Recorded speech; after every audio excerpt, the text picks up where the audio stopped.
আসসালামু আলাইকুম everyone, welcome back to my channel Tulona's cooking house. দেখতে দেখতে 30টা রমজানই শেষ হয়ে গেল। রাত পোহালেই ঈদ। সবাইকে ঈদের অগ্রিম শুভেচ্ছা জানিয়ে শুরু করছি আমার আজকের ভিডিও। আজকের এই ভিডিওতে আমি আপনাদেরকে তৈরি করে দেখাচ্ছি আপনারা কিভাবে পারফেক্ট একটি মিষ্টি বাসায় তৈরি করতে পারেন এবং এই বাসায় তৈরি করা মিষ্টি দিয়ে যেন আপনার এবারের ঈদটা শুরু হয়। তো যারা এমন একটি ভিডিও খুঁজছেন, মিষ্টি তৈরি করতে চাচ্ছেন, তাদের জন্য আশা করছি আজকের এই ভিডিওটা অনেকটা উপকারে আসবে এবং আমি চেষ্টা করেছি একদম খুঁটিনাটি বিষয়গুলো আপনাদের সাথে শেয়ার করার জন্য, যাতে পারফেক্ট একটি মিষ্টি আপনি নিজে তৈরি করতে পারেন ঘরে এবং আমার এই ভিডিওটির মাধ্যমে। আমি এই মিষ্টিটা তৈরি করার জন্য 2 টেবিল চামচ নিয়ে নিয়েছি সুজি, আর সুজিটা এখানে আমি কাঁচা সুজি ব্যবহার করছি এবং তার সাথে দিয়ে দিচ্ছি 2 টেবিল চামচ দুধ।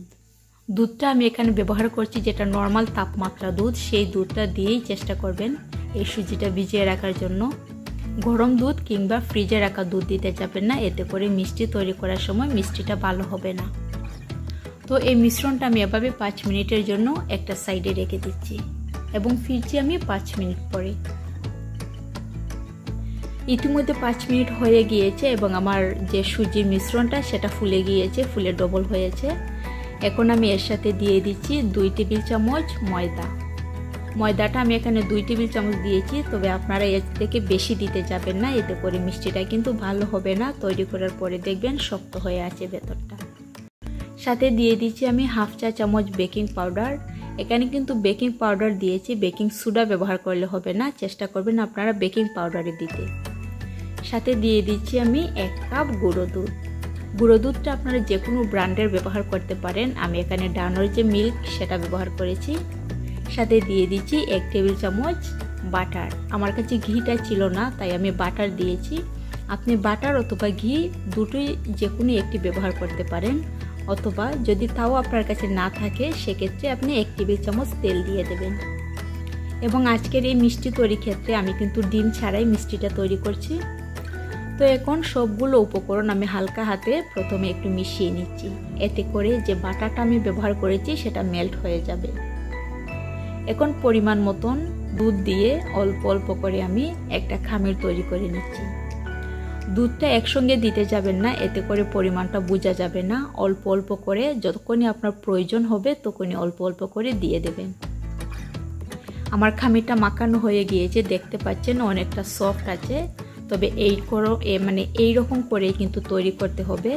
এটা যখন কিছুক্ষণ রেখে দেবো প্রায় 10 মিনিটের মতো, এতে করে কিন্তু এটা পারফেক্ট একটি বাইন্ডিংয়ে চলে আসবে।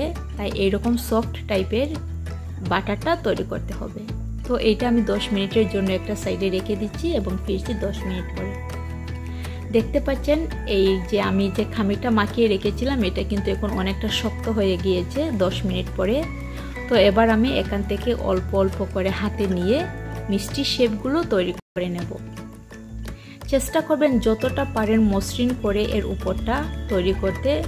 যদি ভালোভাবে এর উপরটা মসৃণ না হয়, এতে করে কিন্তু মিষ্টি ভাজার সময় ফেটে যাবে এবং মিষ্টির শেপটা নষ্ট হয়ে যাবে। তাই চেষ্টা করবেন খুবই সুন্দর এবং স্মুথলি এই মিষ্টিগুলো তৈরি করার জন্য। তো এখানে আমার 5টা মিষ্টি তৈরি করা হয়ে গিয়েছে, আর এখানে আমি যে 3টা মিষ্টির খামির রেখেছি, এইটা দিয়ে আমি একটু লম্বা শেপের যে গোলাপ জামটা সেটা আমি শেপ দিয়ে নেব।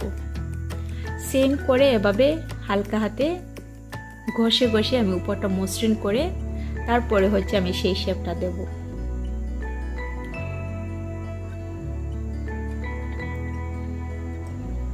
তো প্রথমে এভাবে গোল করে মিষ্টিটা তৈরি করে নিতে হবে, আর তারপরে একটা সাইডে হাত দিয়ে চেপে চেপে একটু লম্বা শেপ করে দিতে হবে। কিছুটা আমরা যেভাবে চুইপিটা তৈরি করি ওই রকম শেপটা দিয়ে দিতে হবে। তো এভাবে করে মিষ্টিগুলো আমি তৈরি করে নিচ্ছি। তো আমার মিষ্টিগুলো তৈরি করা হয়ে গিয়েছে এবং 1 কাপ গুঁড়ো দুধে আমার প্রায় এখানে 8টি মিষ্টি হয়েছে। এবার আমি এগুলো ফ্রাই করে নেব। আমি এখানে কড়াইয়ে কিছু তেল দিয়েছি, আর তেলটা কিন্তু খুব বেশি গরম করতে যাবে না, জাস্ট একটু গরম হয়ে গেলেই আস্তে আস্তে মিষ্টিগুলো দিয়ে দেব। এই মিষ্টিগুলো তৈরি করার ক্ষেত্রে যদি গরম তেলে আপনারা মিষ্টিগুলো ফ্রাই করতে যান, এতে করে দেখা যাবে মিষ্টির ভেতরটা কাঁচা থাকবে এবং বাহিরটা কালারটা চলে আসবে। এতে করে কিন্তু মিষ্টি তৈরি করার পরে মিষ্টির ভেতরটা কাঁচা থাকে এবং যখনই খেতে যাবেন তখন দাঁতে বসে যাবে। তাই খেয়াল রাখবেন তেলটা যেন বেশি গরম না হয়, অল্প গরম তেলে কিন্তু এই মিষ্টিগুলো ভাজতে হবে। এবং মিষ্টিগুলো দেওয়ার কিছুক্ষণ পরে কিন্তু আপনাকে এভাবে নাড়াচাড়া করে দিতে হবে, না হলে কিন্তু নিচে একদম পুড়ে যেতে পারে। তাই অল্প অল্প করে আপনারা হালকা হাতে মিষ্টিগুলো নাড়াচাড়া করে দিতে পারেন, অথবা এর হাতাটা ধরে আস্তে আস্তে নাড়াচাড়া করে দিতে পারেন। তো কিছুক্ষণ নাড়াচাড়া করার পরে দেখতে পাবেন আস্তে আস্তে এর কালারটা চেঞ্জ হতে থাকবে এবং একটা পর্যায়ে এইরকম একটি কালার চলে আসবে। তো যখনই দেখবেন এইভাবে কালারটা চলে আসছে তখন আর খুব বেশি ফ্রাই করতে যাবেন না, এতে করে মিষ্টির উপরটা শক্ত হয়ে যেতে পারে এবং মিষ্টিগুলো পুড়েও যেতে পারে। তো আমার মিষ্টির কালারটা পারফেক্ট, যে কালার আমি যেটা চেয়েছি সেটা চলে আসছে। এবার হচ্ছে মিষ্টিগুলো আমি এটা থেকে তুলে নেব, না হলে বেশি কড়া কালার হয়ে যাবে এবং মিষ্টিটা যখন আমরা চিনি শিরাতে দেব তখন আরও একটা বেশি গাঢ় হয়ে যাবে মিষ্টিটা এবং দেখতে বেশি কালো হয়ে যাবে। তো তেল থেকে তেলটা ঝারিয়ে এবার আমি মিষ্টিগুলো সবগুলো মিষ্টি আমি তুলে নিচ্ছি।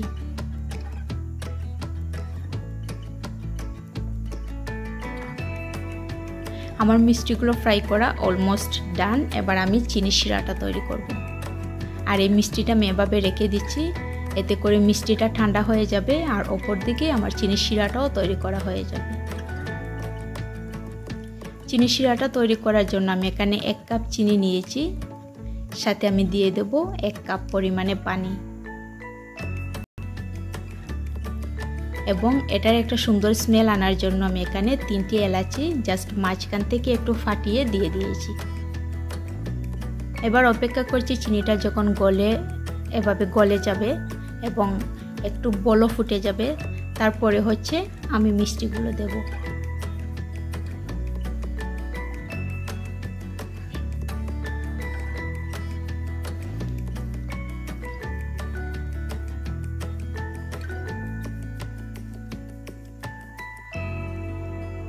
তো আমার চিনিটা ভালোভাবে গলে গিয়েছে এবং দেখতে পাচ্ছেন আপনারা চিনিটা অনেকটা ফুটে গিয়েছে, পানিটা একদম ভালোভাবে গরম হয়ে গিয়েছে।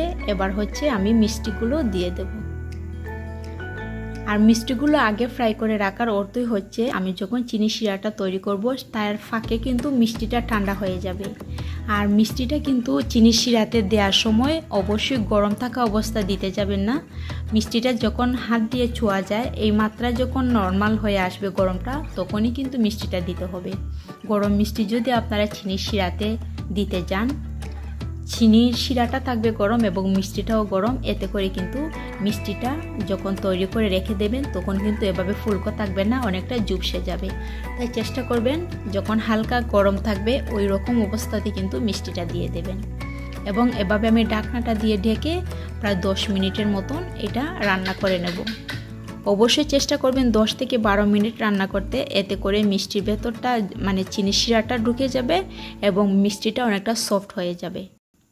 আর রান্না করার সময় কিন্তু এর ঢাকনাটা কোনোভাবে খোলা যাবে না, কিছুক্ষণ পরে পরে হাতাটা ধরে আমি এভাবে নাড়াচাড়া করে করে দিচ্ছি।